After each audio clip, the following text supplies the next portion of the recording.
மாமா, காஞ்சி போன பூமி எல்லாம் வத்தாத நதியை பார்த்து ஆறுதல் அடையும்.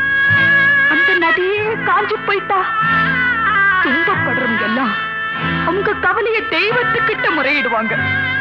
ஆனா தெய்வமே கலங்கி நின்னா அந்த தெய்வத்துக்கு யாரால ஆறுதல் சொல்ல முடியும்? தானாடவில்லை அம்மா, சதையாடுது. அது தந்தை என்றும் பிள்ளை என்றும் விளையாடு.